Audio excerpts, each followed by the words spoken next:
Welcome back, legends. I hope you're all fantastic. It is time for another installment of Friday Q&A. If you have questions you would like me to answer in next week's Q&A, please put them in the comment section below. A big shout out to everybody who asked me a question this week. And another big shout out to all my supporters over on Patreon. If you want to become a patron, there is a link in the video description. Alternatively, if you want to support the channel by buying some of the music I make with my band Ragdoll, that is linked in the video description, along with links to our merch. The first question is about the red Hamer guitar that I have on my wall. That's not on my wall at the moment, it's in my hands. This is a Hamer Sunburst, but that doesn't talk about the finish. The actual model name is a Hamer Sunburst. I think they changed the name to the Studio in later years. This one is from 1991 and it's in the salmon blush finish, and it's got a really, really nice piece of quilt on there. So yeah, quilt maple top, one-piece mahogany back. There is a three-piece mahogany neck, and one thing Hamer did that I think is really cool is they would take a piece of mahogany, cut it into three, and they would flip the middle piece. They claimed it made the neck a little bit more stable. I'm pretty sure this is just rosewood on the fingerboard. It has a very thin, almost wizard style neck, and it has the classic syndrome known as Hameritis. If you can see there, just by the neck pocket, the glue miscolors the lacquer and the paint. Basically every Hamer guitar from that kind of early 90s era has that particular syndrome on there. And yeah, it's just kind of like an alternate universe Les Paul. It's really, really nicely put together. It's got, I'm pretty sure, a Seymour Duncan 59 and a JB in it. And this is what it sounds like through the SLO model on the Axe FX3.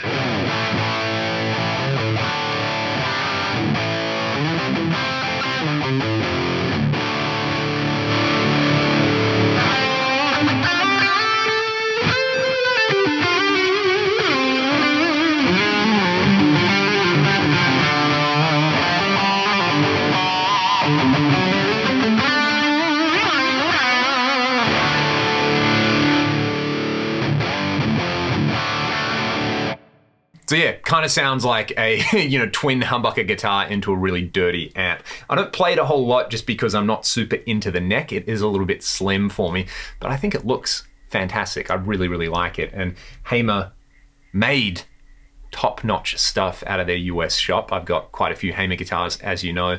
And yeah, I just always wanted one of these kind of double cut carved top ones in this particular finish, and I was lucky enough to grab one a few years ago. So that's the red Hamer guitar. I should use it a little bit more, as I should with all of these guitars, because there's so many great ones in this particular room here. Let me know which one you would like me to try out next week. Until then, this is a question from Matt Gilbert. What do I think about the Vox AC10? Specifically for stuff like Zep, Stones, Kinks.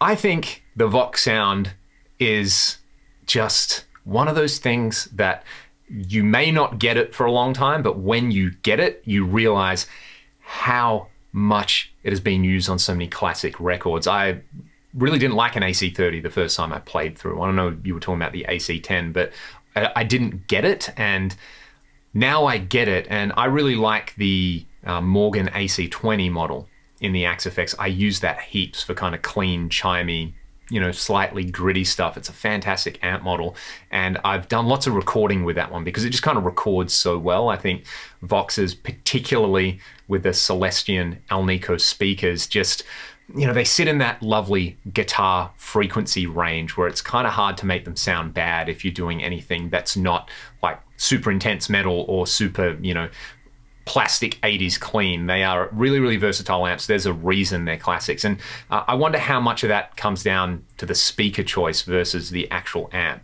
But yeah, for those kind of old school tones, if I plug in a Vox style amp, then that's the sort of stuff I want to hear through it. So yeah, what about all of you? I'm going to be asking a lot of questions. Who owns an AC10 or an AC15 or an AC30? What do you find yourself really gravitating towards on it? Because I feel like they're a type of amp that maybe I don't give enough love over here on the channel. This one is from Mr. Tinker Train. All right, this one is the most beautiful beach in Australia, in my opinion. Well, I'm very biased to just about any beach in Perth, but two iconic ones, if you were going to visit Australia at some point in the future when that's possible, to check out. One would be up in Broome in Western Australia. I think it's Mission Beach. That one is an absolute classic. You can't swim in the water for half of the year because there's box jellyfish, but the actual beaches are amazing. We did a New Year's show in Broome a few years ago, and that was such a beautiful place. And the other would be just about any beach up in North Queensland. They're a very different type of beach. I was lucky enough to go to Port Douglas a few years ago. Again, we were playing there, and beautiful tropical beaches on there. You know, you've got the classic kind of palm trees straight onto the beach, and the water is warm and clear and beautiful. So yeah, Australia in general just has fantastic beaches. We're not talking about kind of Galveston here. They really are pristine, and I pinch myself every year in summer when I'm sitting down at the beach and I'm like, I can't believe that this is just outside from where I live. So lucky. This one is from Kevin Hughes, and I better click on the actual question. And he mentioned that his favorite Simpson episodes is the Lemon Tree one, which is definitely a top 5 one for me as well. Any plans on making some more of my own IRs? I have shared on the Fractal Exchange. If you're a Fractal user, go and grab TV Mix 7, because that's the one I use all the time.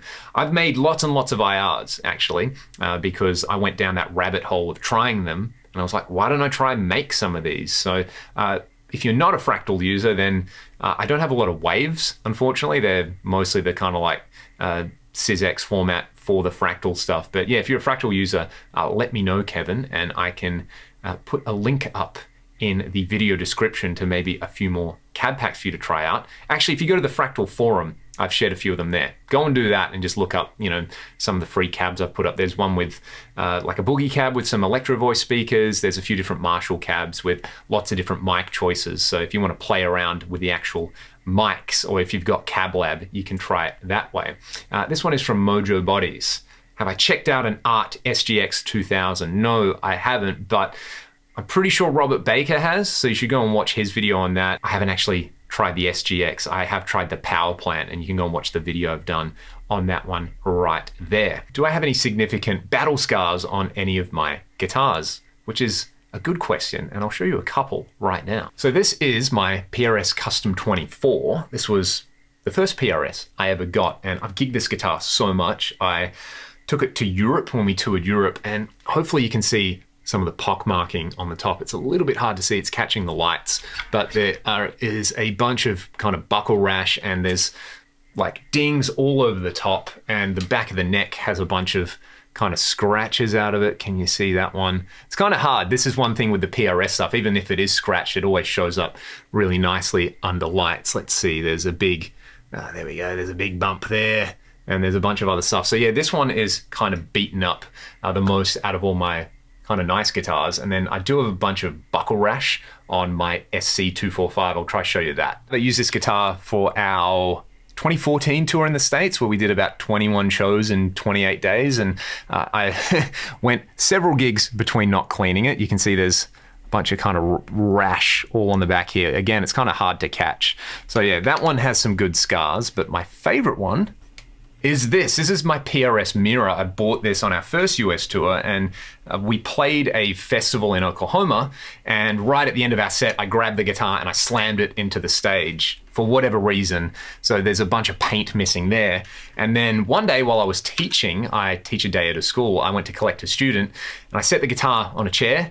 I came back, and I don't know what had happened, but the guitar had fallen off, and the neck was basically up at a right angle. So the neck totally came off, and big thank you to Tim at MT Guitars for fixing this. And we actually took all the paint off the back, and I guess it's not really a scar. It's kind of had some cosmetic surgery, put it that way. And now it's got a really nice gunstock oil finish on the back, and it plays really, really well. So maybe I should play this guitar for the rest of the video.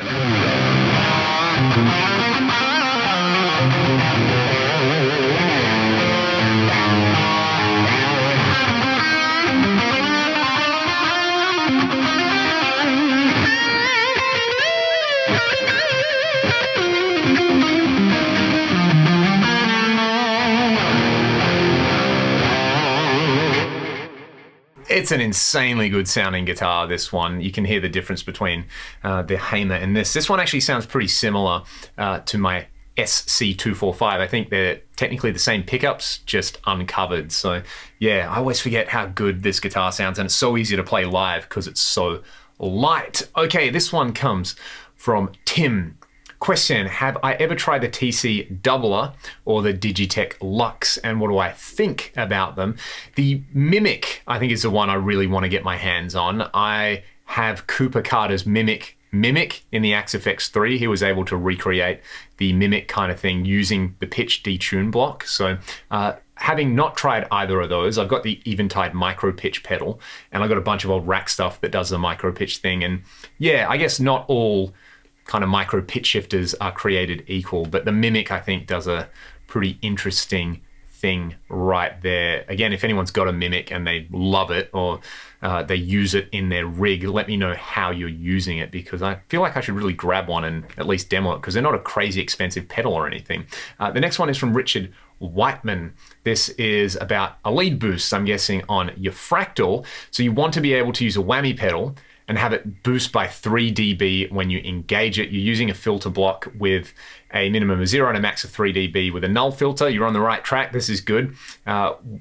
When my expression pedal is engaged, this works for my non-lead scenes, but do you have a method to boost in non-lead scenes? Sorry, that works great for your non-lead scenes, but do you have a method to boost in non-lead scenes and not boost in the already 3 dB boosted lead scene? Yes, just use different channels in the filter block. What I would do is have filter channel A on your non-lead scene, and then on filter channel B, just have that set at 0, and then that way save that on your lead scene. So when you're not on your lead scene, you kick in the expression pedal, you get 3 dB of boost and the whammy. When you're on your lead scene, you've already got the 3 dB of boost. Maybe what you could do is use the output block scene level to give you the 3 dB boost rather than the filter block, and have the filter block default to 0 on channel B. Hope that makes sense. If you have any other questions, let me know. This is from Michael Lenoff next. Having not owned any Fractal audio gear, would an AX8 or an Axe FX2 XL Plus be a good place to start, or should you keep saving? Both of those units are amazing, and especially the form factor of the AX8 is still fantastic. Having the ability to access 8 scenes at once from 8 dedicated foot switches, I think, is really appealing to a lot of people. So yeah, they sound fantastic. They're just not going to get any more updates, and the kind of continuous updates and improvements is something Fractal do really, really well. But if you just want something that you know is going to sound fantastic, you don't have to worry about updating, then either of those will be fantastic. You'll be able to get amazing tones out of them. Alrighty, this is from Darren West. Why is there no mythical overdrive in the Fractal universe? They've got everything else. I'm guessing you're talking about the Klon style thing. It's a bit of a thing related to a bunch of drama that happened over on the forum, where there was a user and people ended up getting threatened and a whole bunch of nasty stuff. So I think it kind of relates to that, but you can do the Klon thing. Fractal have a wiki.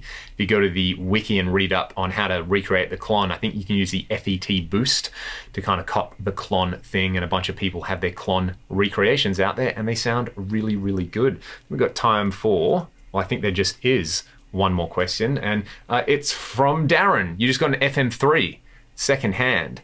How do you reset all the foot switch layouts? What I would do is I would go to setup, FC controllers, and you can scroll across, and then you can get access to all the reset options in there. It should be fairly straightforward. Again, you can check the wiki, or you can head over to the forum or the Facebook groups, and people are generally pretty useful there. So yeah, thank you all for this week's questions. If you have questions for next week, put them in the video description. If you want to hang out and talk about, guitar tone and coffee and cats and all those kind of things, there is a link to my Discord server in the video description as well. If you have questions you would like me to answer there, you can ask them there. Otherwise, put them in the comments. I've ended up with a PRS mirror in my hands, which I can never complain about. Have a great weekend. I'll see you all next time.